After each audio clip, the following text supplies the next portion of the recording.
Thanks for being here. Subscribe to Cheating Stories Best, so you don't miss new stories. Wife's old friend from high school, better lover than her husband? Today's story with a similar plot. Enjoy it! The Belmont Hotel's ballroom was filled almost to capacity with tables covered in crisp white tablecloths, floral centerpieces, and elegant silver and porcelain services. There were already more than 200 guests, men in dark blue or gray suits with gold cufflinks, shiny black shoes, and silk ties, and women in expensive dresses with sequins and bows, with slits exposing exactly the right amount of leg or neckline. Many guests, already in various stages of intoxication, milled around, forming small groups to talk and laugh, sipping drinks, pointing out new guests, and greeting them as they entered the room. The ballroom was adorned with banners announcing the annual spring banquet of Prairie Land Securities, a fairly large and successful financial company that was having a very good year. Nearly every head office employee was expected to attend the banquet, eat and drink, socialize and celebrate, and listen to speeches about how well the company was doing and how grateful they should be to work in such a fast-paced environment. Just over 15 minutes before the start of dinner, as guests were just beginning to take their places at the tables, there was a slight excitement in the room when Frank Porres entered. Frank was widely known as the most flamboyant and aggressive of the employees, a man who, in a few months, would likely be announced as the division's youngest leader. Tall, muscular, with an olive complexion, short dark hair, and sharp, well-defined features, he was handsome by almost any standard. But the attention he attracted had more to do with who he came with. Walking on his arm was Jolene Matthews, a woman who could only be described as stunning. Coppery red hair flowed in long curls to the middle of her back, deep green Irish eyes shone against a background of flawless alabaster skin, and her figure had soft curves that defined the very essence of female sensuality. She wore a black evening dress with forest green trim that tastefully accentuated her curves, and an elegant pearl necklace separated her perfect body from her perfect face. Everything about her screamed for attention, and as if on cue, men and women stopped abruptly to admire her beauty as she and Frank paused briefly at the entrance before plunging into the heart of the ballroom. Somewhere near the stands, a huge, bear-like man with long dark brown hair and a wild, bushy beard waved at Frank, getting his attention. Frank turned to Jolene and pointed to the bear. "Hey, there's Paul. Why don't you go that way, and I'll get something to drink. Is white wine okay?" Jolene nodded, flashed a fluorescent smile, and headed toward the entrance of the ballroom, while Frank headed toward the bar, navigating a daunting obstacle course of tables, waiters, and guests. As he approached the bar, his progress was hampered by a mass of slow-moving people, waiting and moving in a poorly organized line. Frustrated by the lack of movement, Frank allowed his thoughts to wander, mentally separating himself from the crowd with daydreams of victories at work and on the golf course, as well as thoughts of Jolene. The line had not advanced more than a couple of meters when his self-switching off was interrupted by the vague sensation that he heard his name being called. When he heard it for the second time, he turned around and was surprised to see the smiling face of his best friend from school. 11 years had passed since their graduation, and 2 years since their last meeting. Bobby Mullins was easy to remember, magnificent white horse teeth gleaming under a mustache, laughing eyes crinkled prematurely at the edges from smiling in the sun, and oily black hair slicked back. He was dressed in a dark blue suit, burgundy tie, and silk shirt, and looked as elegant as everyone else in the room, but his speech and mannerisms were characteristic of a country boy from southern Illinois, raised among soybeans and cornfields, not among concrete and asphalt. "Bobby, damn me, I'm glad to see you. What are you doing in town?" Frank reached over Bobby's left shoulder and pulled him closer, shaking his right hand. "I just got here, came to the party, Frankie." "Wait, you came from St. Louis for the party? That's a long way, even for you, to get free food and drink." Frank laughed, and letting go of Bobby's hand, shook his head. "Hey, I have the right. Just because no one expects the peasants from the St. Louis office to come, that doesn't mean we won't come. I figured you Chicagoans have been staying away from us all these years, so I want to see what I've been missing." They made small talk for a few more minutes until the line moved, and they both took a couple of steps forward. Frank continued the conversation. "So, Bobby, how are you doing outside of work? Are you still dating a new girl every month?" "I don't know, it's hard to keep track, but on average, it's probably like that," Bobby grinned mischievously. Sooner or later, I'll grow up and settle down, but not soon. Bobby and Frank chuckled, and then after a moment of hesitation, Bobby asked quietly, "Well, how do you like life, Frank?" "Everything is fine," Frank paused, making it clear that he did not have a simple or easy answer to this question. He pursed his lips tightly and ran a hand through his hair before beginning to answer. "Well, everything seems okay now. I don't know if you heard or not, but Becky and I, well, we're not together right now." Bobby frowned but showed no real surprise. I heard about it. I'm sorry, Frank." Hard case, yes, this is true. There was an awkward silence for a moment before Frank awkwardly broke it by asking who Bobby had brought to the celebration. "Oh, I came as a bachelor, Frankie, but I hope I don't leave like this." Bobby's eyes sparkled as he said this. When he finished, he smacked his lips and raised his eyebrows defiantly. "Typical," Frank said, shaking his head. "Some things never change." Now they were standing in the front row, and Frank ordered 2 white wines while Bobby ordered a beer. Frank gestured towards the podium and Jolene.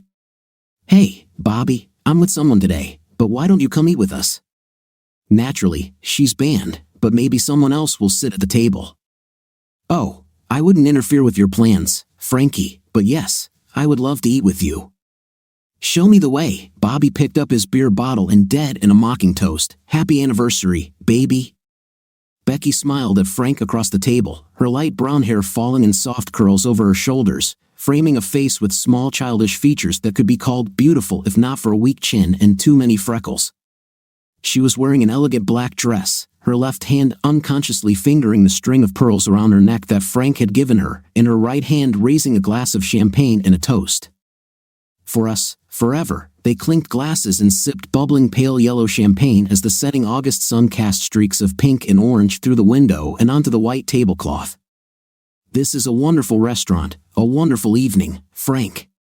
Thank you very much for everything, for the pearls and for everything. This is the least I can do for my wife, for the woman I love, for someone as beautiful as you." He nodded appreciatively towards her body. "I like the way you look in this dress. You should wear it more often." She blushed and giggled. "This is a special dress for special occasions. I wouldn't want to weaken the magic it holds, otherwise, the spell cast on you might weaken." "Well, the dress helps, of course, but the spell is mainly cast by what's underneath." Frank gave her a lecherous grin. The waiter came over, ostentatiously placed the salads on the table, then pointedly sprinkled pepper on each of them, after which he filled the glasses with champagne and left, muttering some congratulations on their anniversary. Frank took a bite and, chewing slowly, looked at Becky's right forearm with some curiosity. After swallowing, he gestured with his empty fork. "What is that on your hand? Is this a rash?" "Yes, looks like a little poison ivy. I think I picked it up at the Net Soul picnic while I was walking around the pond." "Oh yes, I lost track of you for a while. You know, this is a very beautiful park, and I like this pond." "Yes, it's noticeable. I think you've been canoeing for several hours." Becky frowned slightly and aggressively attacked the piece of salad. "Yes, it was a lot of fun. I would like to do it again." Becky pursed her lips in thought and then looked at Frank with unexpected seriousness and stammered, "You know I love you, don't you, Frank? That you are the only man for me?" The unexpected decisiveness of Becky's statement took Frank by surprise and slightly puzzled him. He tilted his head and wrinkled his brow in response, looked at Becky for a moment, and then answered softly, "Yes, and I love you." He leaned across the table until his face was less than a foot from Becky's and continued, "But our relationship is more than love. We are comfortable with each other, we like each other, and need each other." He gently touched the side of her face, "And we have trust. No matter what, after getting to know each other all this time, we both trust each other absolutely." Becky's smile faltered slightly as he said this, and she looked down at her salad, awkwardly breaking away from his gaze. When Frank arrived with the wine, Jolene smiled and kissed him on the cheek, whispering thanks before taking a sip. Frank, accompanied by Bobby, found her in a group with Paul and half a dozen other people who were listening with obvious boredom to a short, slightly plump woman with unnaturally blonde hair and an extra chin, who described in grueling detail the various events and sights she and her husband had encountered during their last vacation in Europe. Her husband, an overweight vice president named Duncan, was as bored as anyone else and took the opportunity to loudly greet Frank and impulsively shake his hand, effectively interrupting his wife's monologue.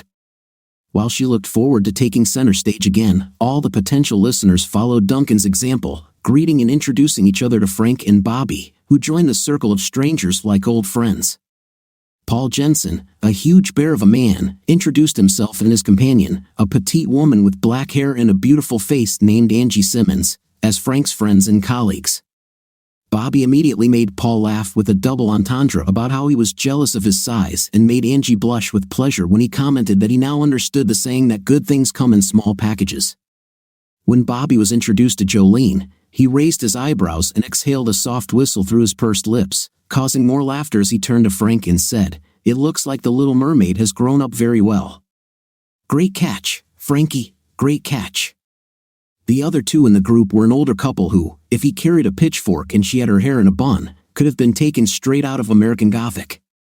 Not so easily charmed, they took greetings without humor, engaging in minimal interaction to avoid appearing rude before slipping away unnoticed in one motion, avoiding interaction with young couples with whom they had little in common, as well as additional stories about travels from Duncan's plump, blonde wife.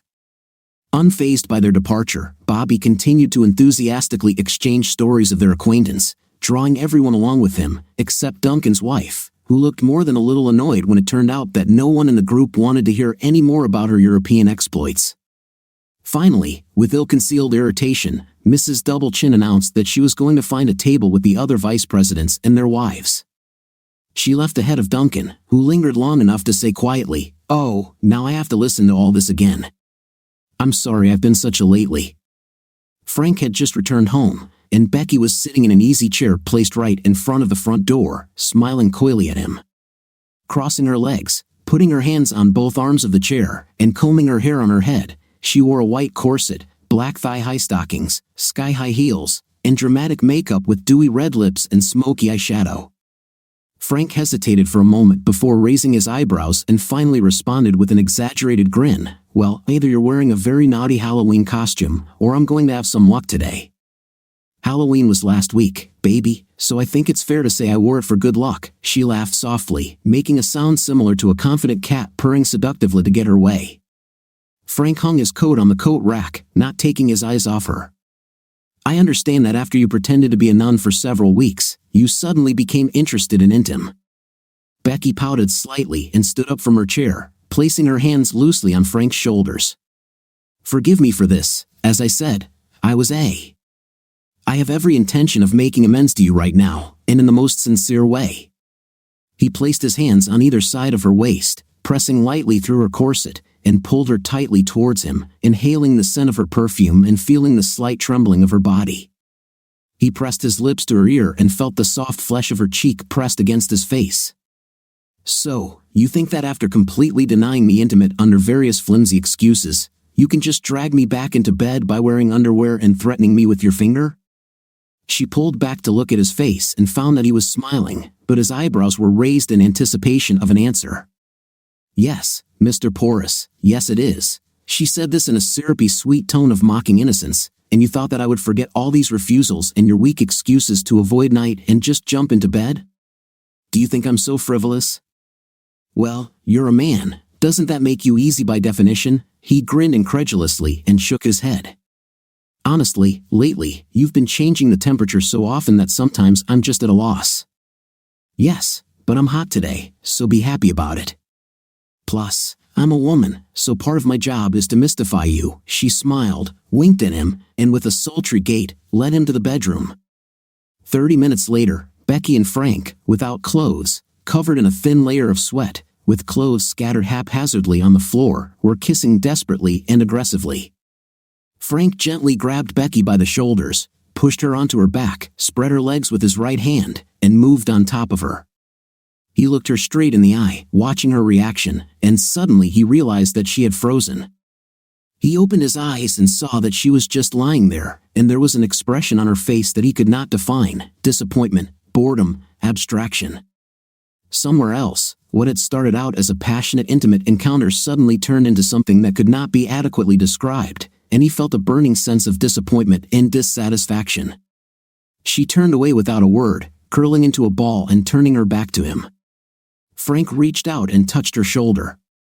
"What's happened? You completely abandoned me in the end." "Sorry, I'm probably tired." Her voice was empty, soulless, tired nonsense. "Becky, I think you just lost interest. Are you tired of me? Isn't intimate with me really that bad? You got yours, why are you complaining?" he asked sharply, irritated, stunned by her behavior. She stared at her back in disbelief for several moments before answering, "I don't know what the hell is going on, Becky, but things have to change. This must change, quickly." Becky let his words hang in the air for a few moments and then answered softly, "Yes, it is."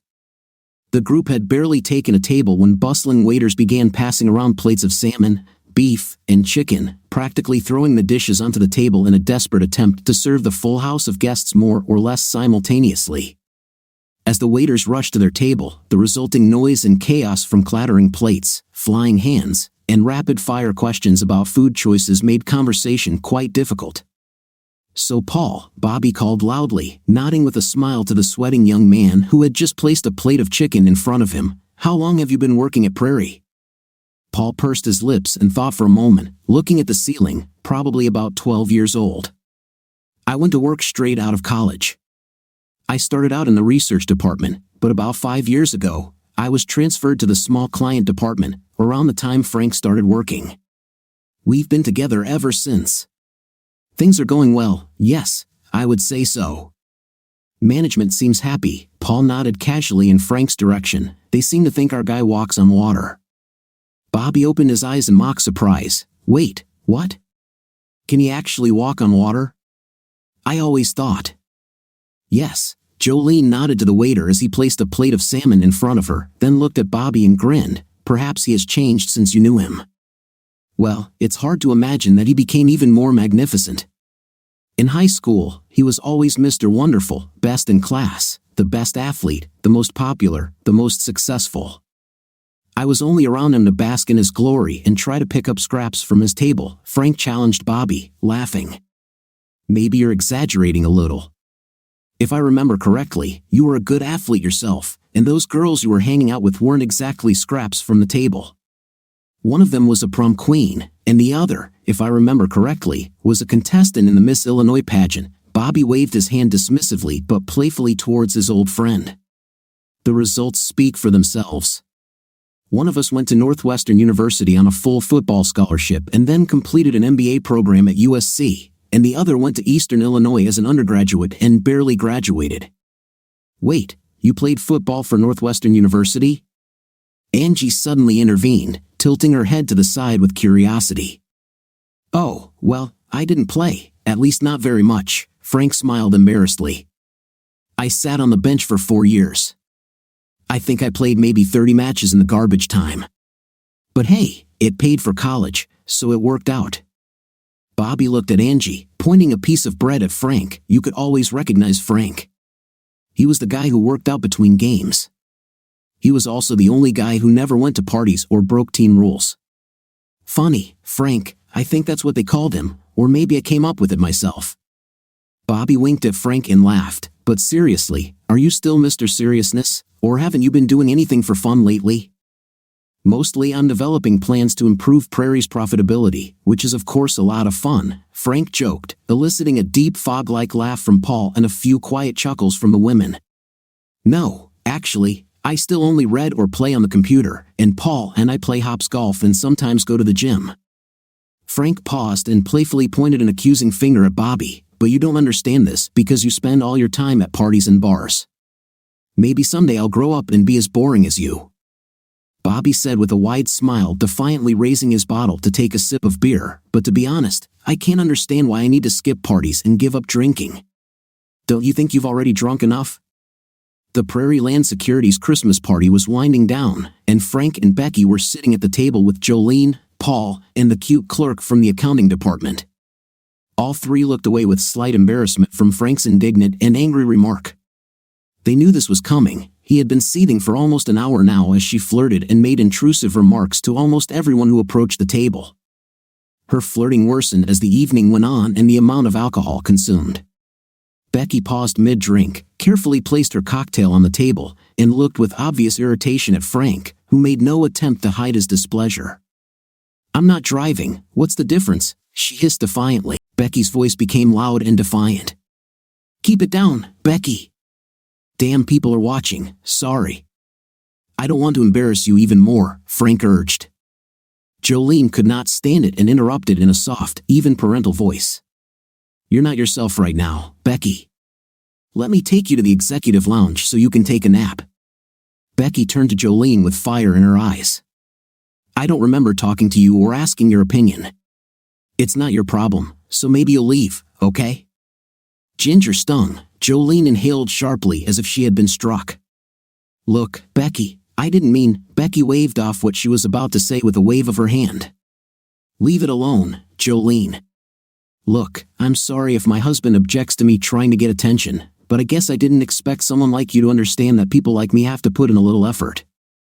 You walk into a room like this with thick red hair, a perfect face, and big tits, and men fall at your feet. But us mere mortals have to do a little more than you do." Becky suddenly fell silent as Frank grabbed her arm roughly, hard enough to make her flinch. He pulled her close and then whispered sharply in her ear, "Get up. I'll take you out of here right now." She jumped to her feet as Frank lifted her and half stumbled, half followed him as he dragged her out of the room, pinning her roughly against the wall in the hallway. "I'm tired of your behavior, Becky. I'm over it. It's one thing to be cold, reserved, and sullen at home, but this public behavior, it's already crossing all boundaries. You know," she nodded weakly. "Shut up and listen to me, Becky, because I'm tired of this crap." Frank clenched his jaw and took a few deep breaths before starting again. "If you speak like that to my friend or colleague again under any circumstances, I will explode. Is it clear?" Becky nodded. "And in particular, if you talk to Jolene like that again, well, you just better not do it because I'll be incredibly angry, and I don't know what I can do. In fact, I don't want you to talk to Jolene at all under any circumstances, ever. Fine? Never again. So, if I hear you talking to her, or yelling at her, if she tells me she got a nasty phone call from you or a snide remark at an event, or anything at all that upset her, I will come down with rabies, and you won't like the result. Understood?" A tear ran down Becky's cheek, but she refused to answer, only nodded dumbfounded. "Come on, I'll take you home and put you to bed." "Well, tell me, Bobby," Jolene continued, chewing a rather rubbery piece of dry chicken. "Here in Prairie, what do you do?" Jolene wrinkled her brows slightly. "I work at Net Solutions." "I see, I understand. But you mostly work at Prairie, right?" "Oh yes, that's probably true. I actually spend a lot more time there than at NetSol. I'm working on a web product, helping create a personal investing webpage for Prairie. They," she pointed to Frank and Paul, "tell me what features their clients want, and I help implement them on the page. Basically, they're trying to make it easier for small individual investors to trade in their accounts." Bobby finally swallowed, washed it down with a long gulp of beer, and looked back at Jolene. "And how long have you been doing this, making Prairie more friendly to small investors?" he asked, bringing another piece to his mouth. "Oh God," she tilted her head and rolled her eyes to the left, thinking for a moment. "I think a little over a year, is that right, Frank?" "About a year?" Frank nodded. "Yes, something like that. We started working together on the initial materials in March of last year, but really got going in early summer." "So, you are a programmer, Bobby?" asked Bobby, chewing. "Not really. I have a degree in graphic design.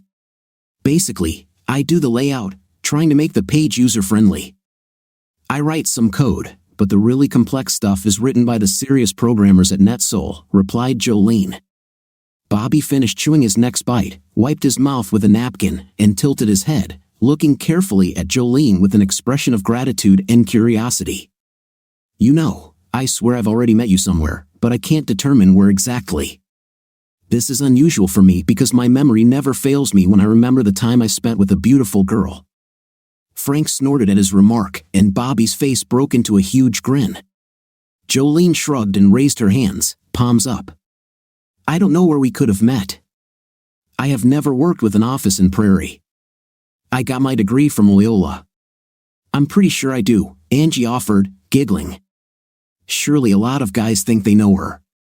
Jolene is the girl from the NetSol commercial. Bobby leaned back in his chair. Huh, the one in the commercial where some nerd is upset because his business is failing, and then a hot red-haired girl comes along, fixes his webpage, and the guy gets rid of his glasses and turns into a super happy successful businessman? Bobby's eyes opened wide in recognition. Exactly. I knew I saw you. Hell, I almost wanted to start a failing business just to see if I could get you to come and fix it. Everyone at the table groaned and laughed. Bobby grinned and continued, So, how did you get into advertising? Well, at that time, I was helping with advertising, and I was involved in filming a video. They were auditioning actresses. The director saw me, and, well, one thing led to another, and I ended up getting the part, Jolene explained. You must have worked as a model or something too. Jolene raised her hands in protest, interrupting Bobby. Oh, I'm too crooked to be a model. Bobby snorted.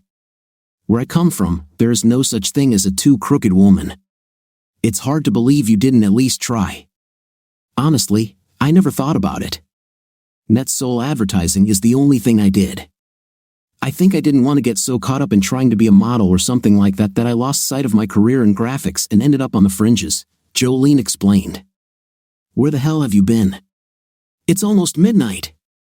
Becky stood on the porch, her hand on the still open front door, her mouth opening and closing nervously, unable to make a sound, let alone words. She was wearing that black anniversary dress, stockings, high heels, and a lot of makeup. Well? Frank repeated aggressively. I'm waiting for your next excuse. Again, really, I'm just dying of curiosity. Why did you show up at this time of night with your makeup ruined in this dress? What did you call it? Your magic dress? Frank took a step toward Becky and raised his eyebrows expectantly, his large frame dwarfing her as she pressed herself against the door. She was breathing in large, frightened, spasmodic breaths, looking around anxiously, desperately trying to avoid Frank's intense and aggressive gaze. To Frank, she had never seemed so small, so vulnerable, and so treacherous. Seriously, Becky, I'm waiting. I want to know. He took a deep breath. Who are you with this evening? Honestly, that's all I need to know because I have a very, very good idea of what you've been doing. Becky finally closed the door and took half a step towards Frank, shaking her head frantically. No, Frank, it's not what you think. It's not. Frank laughed bitterly. Spare me the cliches, please. It can't be anything other than what I think, Becky, and you know it. So just tell me this, who the hell were you with? That's all I want to know. No, it's not. I can't tell you, Frank. Becky crossed her arms and stared at Becky, taking long, deep, angry breaths through his flaring nostrils. I've had enough, Becky. I'm not an idiot or a weakling. You act weird and guilty all the time. You can barely stand touching me, let alone intimate. You wander around at night wearing a dress that is supposed to be designed to seduce your husband on special occasions and this. He reached into his pocket and pulled out several sheets of lined pink stationery paper, heavily wrinkled and covered in writing. Becky winced. Where did you find? I found this confession at the bottom of a trash can yesterday. I must say, it clarified a lot for me. I agree that the only way to save our marriage would be to end your affair. No, it's not like that, but it's too late now, Becky. It's too damn late because I'm done. You know? I don't care who it is anymore. I'm over it. We're finished. Having finished speaking, Frank ran his hand over his throat and, picking up a large suitcase, headed towards the door. Becky tried to grab him, but he pushed her away as roughly as he could without hurting her. Within seconds, he was backing the car out of the driveway and heading to the nearest liquor store as quickly as possible. So, Jolene said, catching Bobby's eye as she peered around the waiter as he filled glasses with water. You probably have some interesting stories about Frank from his time at school. Maybe something Frank forgot to tell us? Bobby laughed and leaned back in his chair, looking thoughtfully at the ceiling. You know, I think I have a couple of such stories, he looked down and smiled, pointing his right hand at Frank. And if Frank is fidgeting there, it's because he knows that I know where the bodies are buried, so to speak. Yes, I think I may be the only guy in this room who can pierce a hole in the shroud of perfection that everyone at Prairie and Netsoul thinks he's always worn. Bobby gave Frank a mischievous look. What do you think, Frank? Come on, Bobby, just be nicer, Frank warned, shaking his head in mocking disapproval. Oh, Frank, Bobby continued teasingly, you know that I would never put you in an awkward position. In any case, let's listen to something good, Jolene demanded, giggling. Well, there was that time he almost burned down the school's equipment shed when he modified a model rocket with fireworks. Oh, I heard that story, at least Frank's version, Jolene said, looking reproachfully at Frank. Okay, then, he was telling you about the famous night when he was trapped alone in the basement. Bobby's voice suddenly stopped as he looked at Frank and noticed that his smile had become forced, and there was a look of apprehension in his eyes. However, Jolene did not notice the awkwardness and leaned forward. No, I haven't heard of any lonely nights in basements, Jolene said with a laugh, but now you have awakened my curiosity. Let's listen. This really isn't such a great story. Let us be the judge of this, Bobby, Jolene suggested with a devious grin.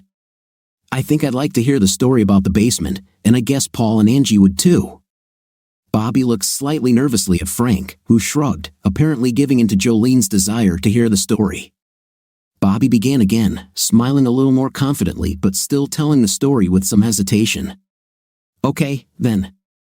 Frank was a senior in high school, and he had a girlfriend who was a little younger, a sophomore or something. So, one evening, it turned out that her parents should be out of town. It seems at a bowling alley, and she invited Frank to her place to, well, you understand. Oh, I think I can guess what she was interested in, Jolene said, watching Frank's cheeks and ears turn pink. Frank seems to remember the story, she added with some pleasure at his discomfort. Bobby smiled faintly and continued, well, anyway, the girl's siblings were at home watching TV or something, and she and Frank went down to the basement where there is a partially renovated rec room with a couch in it. Bobby paused and took a sip from his glass before continuing, it is my understanding that they were spending some, shall we say, quality time together on the couch when they suddenly heard the garage door open, and her parents returned home. Bobby's audience now listened eagerly, laughing and quietly commenting as Bobby described the night, making Frank wince, feeling that they appreciated the story. Bobby continued with more enthusiasm, speaking faster and more energetically. So, it turned out that her parents are very, very strict, super conservative, to the point that if Frank were caught alone with her, he might get his 5th place hit with buckshot. I mean, she broke some important family rules by inviting him over when her parents weren't home, right, Frank? Frank chewed his lip anxiously as he listened to Bobby and nodded in response. Oh yeah, serious violations, Frank agreed. She asked Frank to stay downstairs, and she ran upstairs to see what happened. Turns out, her dad hurt his ankle or knee or something, so her family came home early, and he limped in and sat down in the chair that's right next to the only way out of the basement. There's no way to get past him, and Frank is completely trapped until Dad leaves. And Dad won't be gone for a while because he decided to spend the whole damn night in the chair because he doesn't want to go upstairs with his bad leg, Bobby recounted, stopping to giggle. His infectious laughter spread through the audience. He rubbed his watery eyes and began again, clearly enjoying the resolution of the story. In short, Frank is stuck. His, girlfriend calls me. I arrive at the house and talk to Frank through one of the basement windows. There's no way out unless the window is broken, and Frank begins to panic because there is no toilet there, and he begins to feel the call of nature. So, I have no idea what to do, but the girl, well, she gets on the phone and calls a bunch of friends and says they need to come over right away, and there's so much panic in her voice that 4 of them show up immediately. Anyway, she takes us into the house and tells Dad that we've come to look at her, school project, which she says is in the basement. So, we all go downstairs, hang out there for a few minutes, and then just head back up the stairs. Only when we get up there are no longer 6 of us, but 7, because Frank is also with us, and her dad doesn't notice that there's another guy. He even waves to Frankie, asks how he's doing, and says he'll be keeping an eye on the Wildcats in the fall. Bobby paused to laugh. The only snag was that Dad started mentioning that he wanted to see her school project the next day. So we all got together, and in an hour or so, made a paper copy of Everest or what? Mount Vesuvius? Mr. Geography Frank smiled. Yes, exactly. Mount Vesuvius. Damn, I love this story, Bobby said, laughing as he took another sip of his beer. I will never forget her as long as I live. Did you forget about basketball? The sound of the text woke Frank up, and he found himself more or less fully clothed, with his shirt, trousers, and one shoe half unbuttoned, lying on top of a tangled mass of rumpled sheets and clothes spilling out of his suitcase. His bladder was painfully full, his mouth was sticky and dry, and his head was pounding from the noise of traffic coming through the door. On the bedside table was a quarter-full bottle of scotch and an empty glass, as well as the intruder, a cell phone. He sat up abruptly, grabbed the phone, and fell back onto the bed, hitting his head painfully on the pillow. The cell phone helped him find his way. It was 10 o'clock in the morning, Saturday. He had 17 missed calls and messages, all but one were blocked messages from Becky. It was Paul's message that interrupted his sleep. Squinting painfully, trying to focus on the blurry cell phone screen, Frank let out a groan and sent a reply message with trembling fingers, unable to play cancel. He went to the bathroom to relieve himself and drink some water, and by the time he returned, he had received another text from Paul. What? Where are you? Frank answered, everything is bad at home. At the Holiday Inn in Schaumburg. Don't tell Becky. I'm coming to you. 40 minutes and a short nap later, Paul knocked on the door, making a noise that reverberated painfully in Frank's head, causing him to groan and curse. He staggered to the door and opened it quietly to admit Paul, who looked around the room with a mixture of disgust, surprise, and mild amusement as Frank struggled back to the bed. Frank, what the hell? I called your house this morning. Becky answered, but I didn't understand anything she said. She was, well, hysterical. She said something about you leaving her, Paul said. Frank sat down on the bed, put his head in his hands, and looked numbly at his feet. One shoe was on, the other was off. That's exactly what I did. What did you do? Frank continued to look at his feet while Paul waited for him to continue, but Frank made no attempt to add to what was being said, the only sound being the noise of the heater and outside movement. Is that all? Won't you tell me anything else?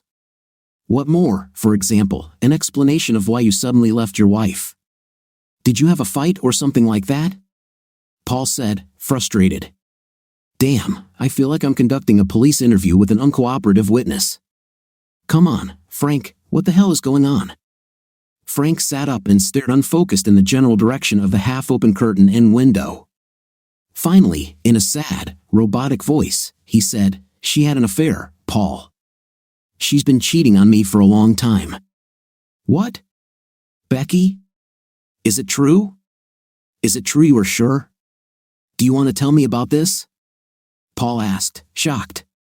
No, let me rephrase. You tell me about it right now, Paul demanded. Frank took a deep breath and exhaled slowly, looking with some distant irritation at his friend who was now sitting on a chair with its back turned to the bed. Okay, let me think. Frank chewed his upper lip absently, eyeing the empty beer can on the floor before he looked up again. Okay, remember how I told you how weird Becky was acting? She acts guilty all the time, hides things. She was very, at a Christmas party. Okay, so far, it looks like all the girls I've ever had in one way or another, funny, Paul. Frank gave him a look that showed that he was not very humorous. Anyway, it was a huge change for Becky. And then, remember when I told you I felt like I was being cut off from my nightlife? What, last autumn? Yes, Paul replied. It didn't end then. In fact, it never stopped. She just, I don't know, seems to have lost interest completely. We've only been together maybe a couple of times in the last few months. She's never in the mood, and when we do this, she's like a dead fish or something, which is to say sometimes she starts out like a tiger, but she can never keep it up, as if it took her a lot of effort to maintain at least some interest. What do you think? She wanted to be with another guy or something? I asked her what was the matter, but she was very evasive. I didn't really want to talk about it. It's strange, though. Damn it, Paul, don't tell me your girls do the same to you, because what I'm describing was too strange, too different. Something was clearly happening to her, but I couldn't understand what exactly. In addition, she, in fact, admitted to treason. Admitted it in writing. Paul looked stunned. What did she write? You a letter or something? No, not at all. It's hard to explain, really. Frank chewed his lip before continuing. Look, I don't know if you know this or not, but Becky has a tendency to write things when she's stressed. Write them over and over again, something like a fixation, huh? Look, it's hard to describe, but here's an example. When she played softball in high school and continued to hit high pitches, I found 8 to 9 pages in one of her notebooks that said I won't hit high serves again and again. Or a couple of years ago, when she thought she was getting a little heavier, I found her writing I will run every day on several sheets of paper. She was very embarrassed, but I didn't think it was anything special, maybe even cute in a weird way. Okay, so what? Frank reached into his pocket and pulled out sheets of crumpled pink paper, waving them in front of Paul. I found them by accident a couple of days ago in a trash can. He handed the papers to Paul. Look at what she wrote. Paul took the papers from Frank and laid them out on the table, turning on the desk lamp to get a better look. All over the sheet, at different angles and in different sized letters and fonts, the same sentence was written over and over again. I will lose my marriage if I don't stop this. Stop what? Paul asked. Frank replied, well, to be honest, at first, I thought she was talking about her behavior or something. Something like that. Well, you know, I will lose my marriage if I don't stop being a. But look at the other pages. Paul shuffled the sheets of paper, and Frank poked his finger at them. When Paul reached the correct pages, he looked at what was written for a minute and then, in a slightly distant and puzzled voice, read aloud, I will lose my marriage if I don't stop this affair. He turned to Frank with a stunned expression on his face. Damn it, Frank! Did she say what it was about? Who was the affair with? Frank made a sour expression on his face. Damn, I don't know, but it all ended last night. I was supposed to be working on implementing a new system, but I came home early when the servers went down and just let the people at Netso do the work. I told her I would be working late, maybe all night, and she thought she could get around me without getting caught. She returned home only around midnight. Frank paused for a moment to collect his thoughts, rubbing his face nervously and taking a deep breath before continuing. And this wasn't the first time she actually did something like this. A couple of times when she got home late from some fake event or project, but it was just funny. He took another deep breath before continuing. So when she returned home, she was all made up in a very hot dress and with a lot of makeup, obviously just from a date. I thought that I would just silently walk past her and leave when she returned home, but the sight of her simply threw me off balance, and I attacked her. That is, I very persistently demanded that she confess, tell me who she was dating, and as usual, she practically refused to answer. She didn't say who she was with, what she did, or anything like that. I got so angry that I just jumped out of there. He left and got drunk, and here I am. Paul sat down next to Frank, who sat hunched over, face down, elbows on his knees, hands clasped at the back of his head. He patted Frank on the back several times. Look, buddy, what are you going to do now? Frank muttered in response. Now I'm moving on. Now I'm going to amputate a gangrenous limb and try to remake my life. He sat up and looked straight at Paul. I'm done with her in every way, forever. Paul nodded his head in understanding. Okay, buddy, okay. You seem to be a little distracted from your thoughts. Jolene tilted her head and looked at Frank with amusement and curiosity. Frank looked back and smiled, the fork of chicken hanging a few centimeters above his plate. I think this chicken isn't tasty. Everyone at the table laughed a little. Well, I think Angie and I should raid the dessert counter, Paul announced, pushing back his chair and helping Angie to her feet. Anyone else? The other three silently refused, and Paul led Angie away from the table. A moment after they left, Jolene reached under her chair and picked up her purse, then stood and briefly smoothed down her dress. I need to quickly go to the girls' room. I'll be back in a minute. She exchanged a smile with Frank and turned to leave, her hourglass shape changing smoothly as she walked away. Bobby pulled his chair closer and leaned towards him. There are a lot of moving parts here, Frank. Very high-quality parts. Frank smiled and shook his head. Well, Bobby, I guess I'd be surprised if this somehow escaped your notice. Bobby nodded in agreement with a laugh and then became somewhat thoughtful. He moved even closer to Frank. Hey, listen, Frank, forgive me for that story. It's okay, Bobby. It's a funny story. Yes, it is. He stopped and took a sip of beer, swirled it absent-mindedly in his mouth for a few moments, then swallowed it and continued apologizing. Look, it's obviously none of my business, but I heard about you and Becky, and I wasn't sure you wanted me to bring up the story with her, especially around that Jolene girl. So, I'm sorry. Sometimes I get so carried away. It's okay, really. Honestly, I don't think anyone would have guessed that Becky was the girl in this story. And even if they did, it's no secret that we had a pretty long relationship. Yes, okay, Bobby smiled and looked straight at Frank. Then his expression darkened, and his forehead wrinkled, and his smile disappeared completely. Frank, again, it's none of my business, but I've always considered you and Becky friends, and I guess I'd just like to know what the hell happened? Frank pursed his lips into a tight, awkward grimace as he considered Bobby's question. Sorry, Frank, this is not mine. Look, Bobby, I don't want to go into detail today, but Becky, she cheated on me. Frank paused, waiting for Bobby to express surprise, but his face remained neutral, his mouth and eyes did not move at all, he simply nodded and listened, waiting for the next statement. And for a while, I tried to get her to talk about it, but she didn't want to talk. In the end, I just had to leave.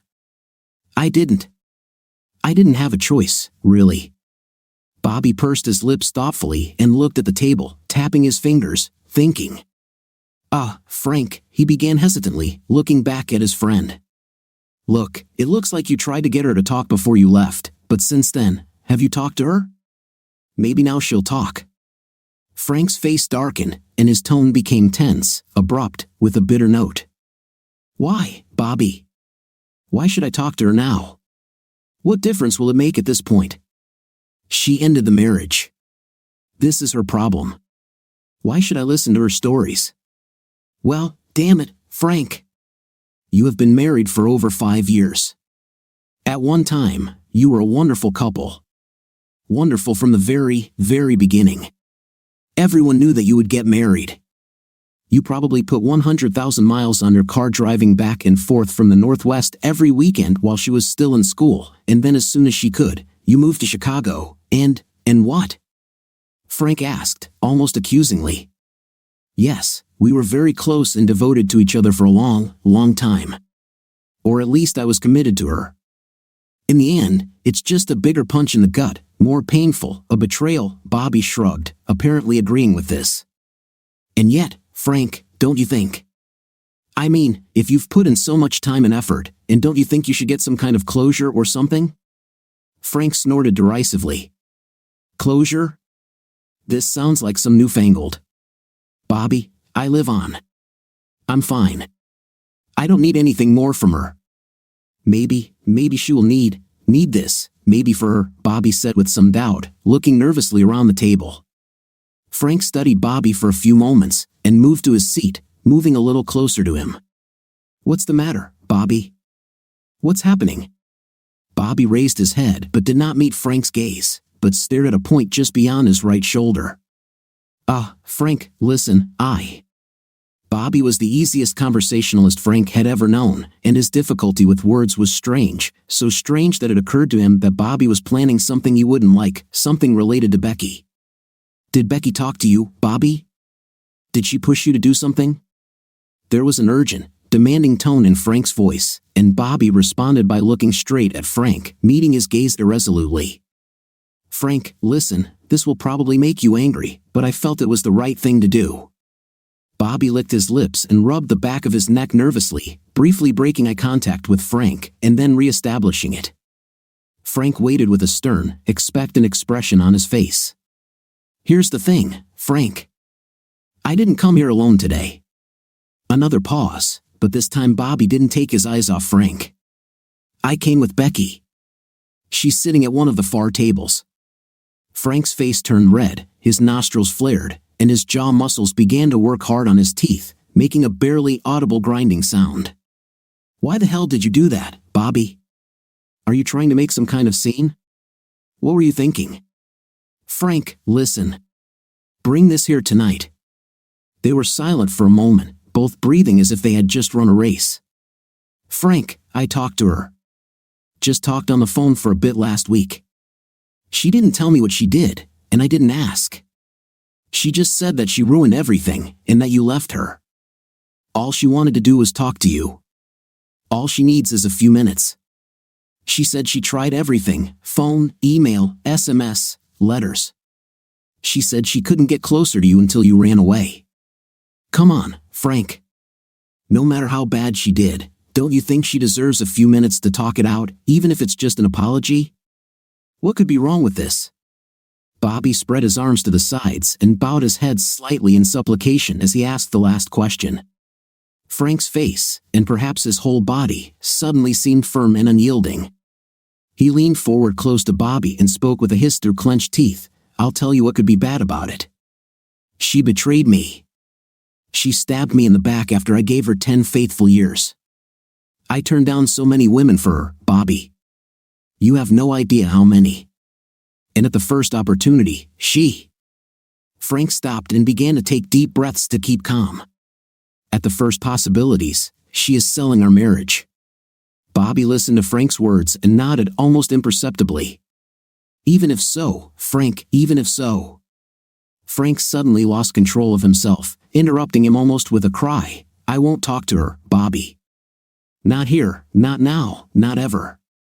Several people at nearby tables looked up from their conversations at Frank's outburst, looking around with curiosity and concern, and Bobby was so stunned that he raised his hands in a placating gesture and slowly stood up. I understand, Frank. I understand. Okay. He walked a couple of meters away from the table. Now, I will leave you. I don't want to create problems. He turned to leave and saw Jolene exiting the restroom, engaged in a conversation with several male employees. Bobby watched her for a second, how her beauty attracted men to her like the sun attracts planets to itself, causing them to rotate, and the planets do not have their own will but obey the solar command. Bobby turned back to Frank and gestured at her. Frank, are you sure you're not avoiding Becky because you don't want to risk what you have with Jolene? I don't think I would want to talk to my ex either if it was on the line. Frank narrowed his eyes angrily and hissed, You, Bobby, you. That's not the point, not this. Bobby nodded. No, probably not, probably not. Sorry, Frank.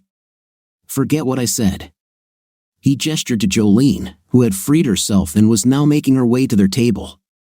Tell her I'm sorry I had to leave without saying goodbye, but it was nice to meet her. She's a good girl, really. See you, Frank. Frank grunted in response. Bobby stepped back from the table, smiled, and waved at Jolene, and then quickly walked away. Hey, guy, we have to go. What are you doing? Paul was dragging a suitcase containing Frank's clothes down the hallway when he noticed him on the couch flipping through a photo album. Yes, sorry. I guess I just wanted to take one last look. Frank choked slightly on the last words and didn't finish. Paul walked up behind him and looked over his shoulder. Wedding photos, yes. I guess I'm just revising. I thought it was a pretty good marriage, maybe a great marriage. Hell, other than college, we were inseparable for almost 12 years. Just last summer, we were ready to start a family, and then everything fell apart. It's still hard to believe, really. Everything we did together, I mean. Paul looked at the photo. Becky in her wedding dress looked at Frank with absolute adoration as he waved to well-wishers on the church steps. He shook his head slightly in disbelief. Yes, it's hard to understand how people change so much, but it happens, doesn't it? Remember I told you about my Uncle Mark? He seemed completely happy, a wonderful marriage to my aunt, or so everyone thought, and then out of the blue, he goes off to see someone he met at a convention in Baltimore, almost without warning. My aunt still can't come to her senses, but but she had several very bad years. Paul paused and patted Frank on the shoulder in a consoling gesture. My advice? Move on, let it go. My aunt let it eat her, you do not have to. You have many options. Frank shrugged. Honestly, Paul, I'm doing really well. It doesn't hurt me much now. I'm just kind of numb to it all, I guess. And it's not so difficult for me to move on. Hell, Jolene and I date each other so often that we have no time to be angry and no chance of being lonely. Frank smiled absently. Paul shrugged and laughed. Normally I would advise you to be careful with outside relationships, but Jolene, well, I don't mean to be rude, but she's too hot to be considered just a support under any circumstances. Frank closed the wedding album and smiled widely. Yes, I guess I was lucky after all. I was truly lucky to have met her. Seriously, my main problem is not loneliness or bitterness or regret, but trying to keep my pants buttoned until the divorce is final. Paul looked slightly surprised. Are you waiting for a divorce like this? Frank clasped his hands behind his head and leaned back, staring at the ceiling for a moment before returning his gaze to Paul. It's kind of strange, right? I mean, she's a walking erotic dream, Paul suggested when Frank paused. Frank laughed. Maybe I was going to use a more romantic term, but yes, she is everything a guy needs, not only physically but also in behavior. She is the complete package. He was in thought and bit his lip for a second. And in general, she really likes me. I mean, she's made a few suggestions that we should get a little closer, and I'm damn sure I wouldn't turn her down if I pressed her, but I think I want to be able to look at myself in the mirror and know that I didn't do anything wrong, that I didn't cheat or break my vows. Even though I know most guys wouldn't blame me for getting her into bed, I just want to have a clear conscience, you know? Paul shrugged and smiled. Okay, that makes sense. But, Frank, if it were me, I don't think I'd be so worried about a clear conscience. He winked at Frank and then looked at his watch. Oh my God, seriously, we need to load this whole thing into the truck.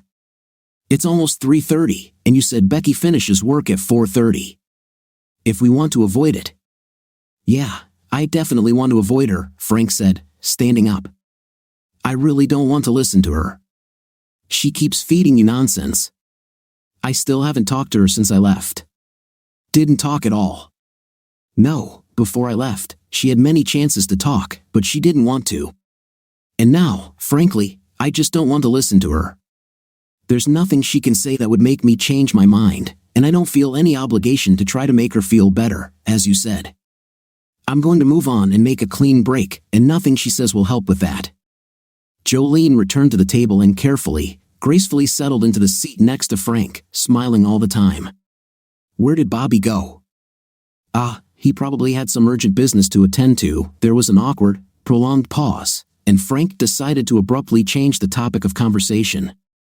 Hey, Paul and Angie are still waiting in line at the dessert bar. Would you like to try something now? No thanks, I'm fine. I'm already full. There was silence again, and Jolene tried to start a conversation, talking about the project, about the people she had just met, about the scenery, but Frank did not intervene, answering in monosyllables or simply nodding his head in response to her questions or statements. Frank, you seem preoccupied or distracted or something. Is there something wrong? Frank cleared his throat and leaned back in his chair. Nothing special, but it turns out that Becky is here. Jolene sat up abruptly, and her face suddenly looked as if she had eaten something incredibly bitter. Her eyes almost closed, and her lips pursed into an unpleasant grimace as Frank continued, Well, I just don't want to make a scene, like at a Christmas party. Jolene chimed in, her face relaxing a little. Yes. Jolene took a deep breath, smiled, and patted Frank's arm. Well, I'm a little surprised she's here, but honestly, now that I think about it, I'm not that worried, baby. I'm sure she won't make a scene. Last Christmas, I think she was just trying to make you jealous.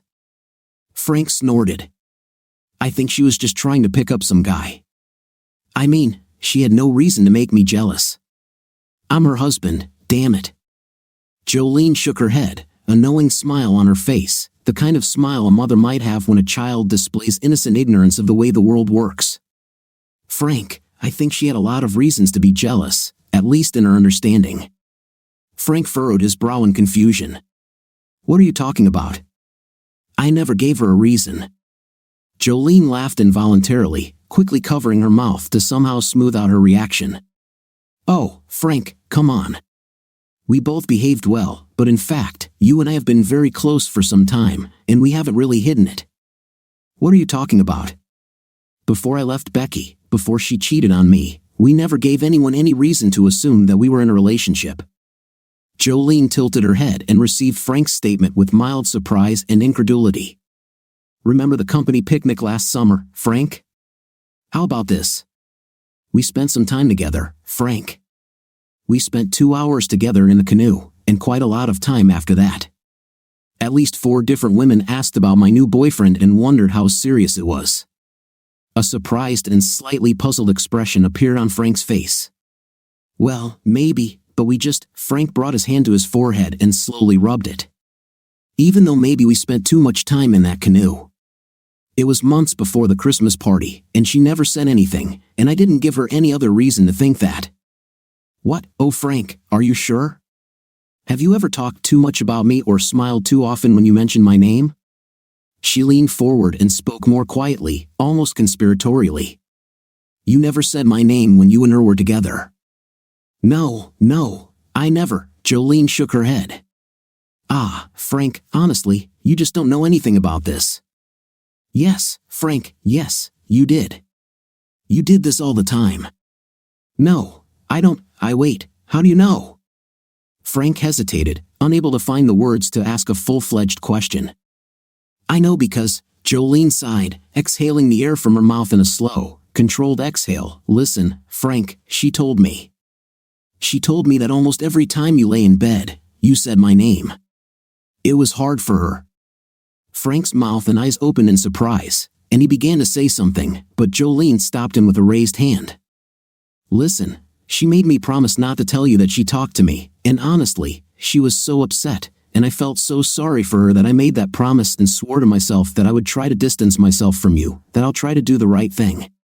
But when I found out that she cheated on you, that ruined your marriage, well, I didn't think I needed to stay away at all. If this stupid woman wanted to leave on her own, then I saw no reason to stay away from the man I wanted.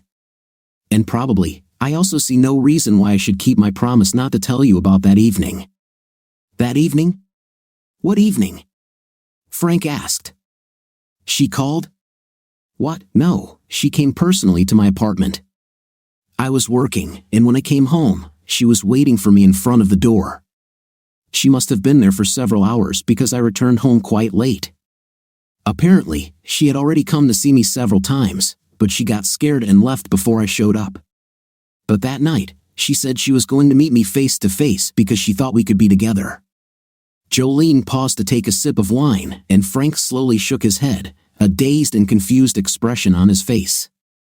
So yeah, she was sure we were having an affair, and she decided her best chance was to show up and fight for you.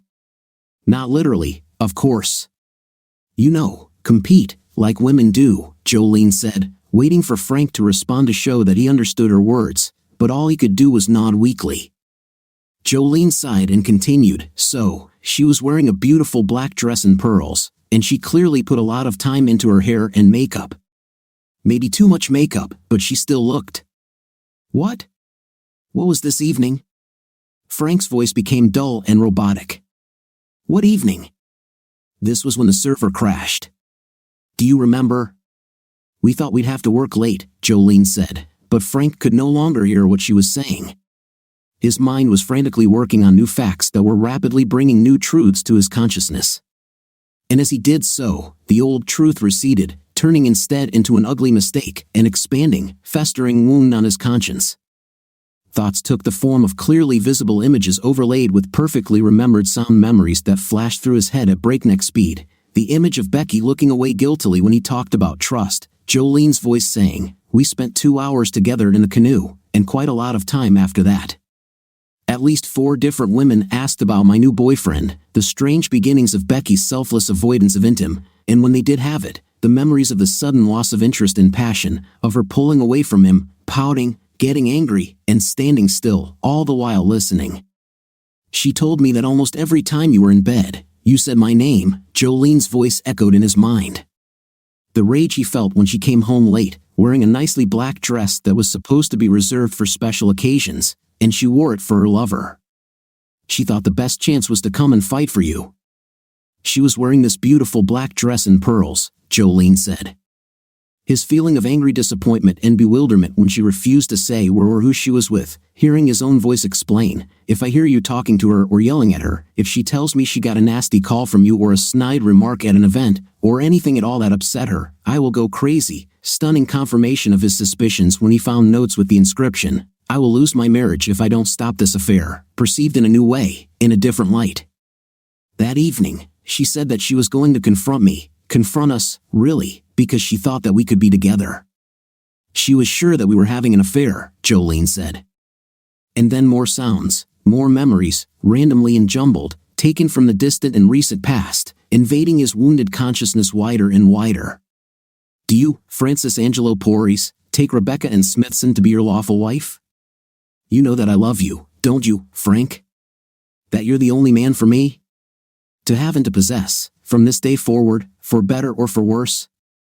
But it's too late now, Becky, too damn late, because I'm done. You know what? I don't care who it is anymore. I've had enough. We're done. Richer, poorer, in sickness and in health, to love and to cherish. Are you sure you're not avoiding Becky because you don't want to risk what you have with Jolene? Until death do you part, according to God's holy law. I want to be able to look at myself in the mirror and know that I didn't do anything wrong," Frank said, his voice hollow. And suddenly, he heard his name again, like a distant echo, taking him back to the gala, to the food, the drink, and Jolene. "Frank? Frank, what's wrong with you?" Jolene asked, concern etched on her face. "You're completely disconnected." Frank peered into the incomparably beautiful face, pure alabaster skin, abundant red hair falling in thick curls to the shoulders, snow-white teeth, and sensual full lips, and saw the truth. Saw that he wanted her perfect face and perfect body, and he wanted it enough to sacrifice his marriage to the only woman he loved. If only he could find a way without tormenting his conscience. And he found it. Oh God, Jolene. Oh God, that was a bad idea, Bobby. Becky sat at a table with Bobby and another couple she had studiously avoided talking to all evening, trying again and again to spot Frank, who was sitting with Jolene at a table near the entrance. She saw that they were in the middle of an emotional exchange. When he looked up and saw her looking at him from across the room, he turned to Jolene and continued his animated conversation, gesturing once, twice, 3 times in her direction, and then stood up, looked in her direction, and began to approach. "He's angry and is going to ask me to leave. It will be terrible. He thinks I'll make a scene, like in, maybe Bobby interrupted, but at least you'll have a chance. A chance to defuse the situation. You wanted this yourself. Now, this is your show." Bobby stepped back away from Becky, effectively leaving her alone as Frank approached. Frank walked slowly, hesitantly, carefully, making his way between the tables, but he walked with purpose, and there was a sense of drama in his demeanor that primarily caught the attention of the man at the podium who was preparing to make some announcements. His gaze went to Frank, and one by one, table by table, their attention turned to Frank as he moved forward towards Becky. With each step, the collective consciousness of the hall became more and more concentrated on him. Conversations died down one after another, the hall became quieter with each step, strangely quiet, like a church. And so, he stopped, swaying slightly, breathing heavily, and stood silently in front of the sitting Becky. She sat quite straight, her hands folded politely in her lap, her soft hair loose, and she wore a beautiful white dress, simple, modest, and clean, a dress that was perhaps more suitable for a wedding than a party.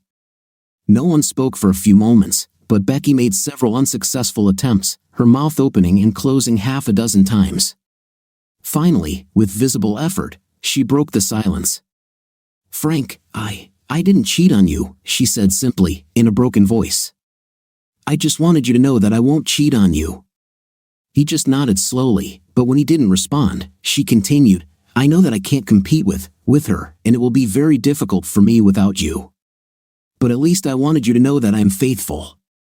I don't think I could move on with my life if you walked away thinking I cheated on you, that I betrayed you. I'm not sure I can live without you, but I know that I can't live with the thought that you hate me. Please, Frank. Please believe me." Their eyes locked for a few moments, and Frank began to tremble quietly, still unable to speak, his eyes becoming glassy, and then wet. And then finally, he took one hesitant step towards Becky, causing her to sigh quietly, which was repeated by the observers when he abruptly knelt down as if before an altar, took her hands in his, and without saying anything, continued to look into her eyes.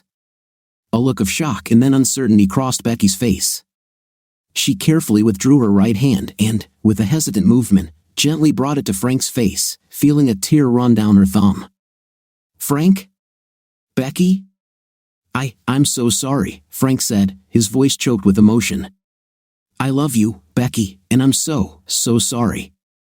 Becky absorbed the words of her kneeling husband, the sadness in his voice, the expression on his face, the gentle touch of his hands, and suddenly, seeing clearly, she realized that a miracle had happened, that her husband not only believed her but still loved her. He returned to her. She burst into tears. "If you want, I can take you home." Bobby approached Jolene, who sat with tears in her eyes and looked at what everyone in the room saw. After kneeling in front of Becky for a few minutes, Frank stood up, lifted her by the arms, hugged her, and kissed her long and romantic, passionate, and at the same time tender, the way a groom kisses a bride. Then, without breaking eye contact, he took her hand and led her towards the exit. Oh God, I really wanted him. I didn't even imagine that this would happen. I thought maybe I don't know, Jolene's voice broke as she spoke. Bobby gave her a sympathetic look but tried to suppress a grin. "You know, I think everything will work out well for you. You will always have many options." "Yes, possibly," she frowned at the exit as Frank and Becky finally left the room. "Well, let's take you home," he smiled at her as warmly as he could. "For that matter, Jolene, I think that you are the only woman in the world who could, at least for a little while, distract Frank from Becky." She smiled sadly at Bobby and shrugged. "Maybe, but this is not a very pleasant consolation, is it?" She took a deep breath through her nose and released it in a long, sad sigh. "I guess I just want what she has, what they have, like everyone else," Bobby said, helping her up. Like all, subscribe to our channel so that your second half doesn't cheat on you, and go ahead and listen to the next story because this story is nothing compared to the next one. If you're under 18, don't even think about listening to the next one. What do you think of our story today? It seems to me that no man in the world would want to know such a thing, so I understand his situation as much as anyone and support his actions in the story as much as possible. What is your opinion about his actions and the story in general? Write in the comments. Until new videos.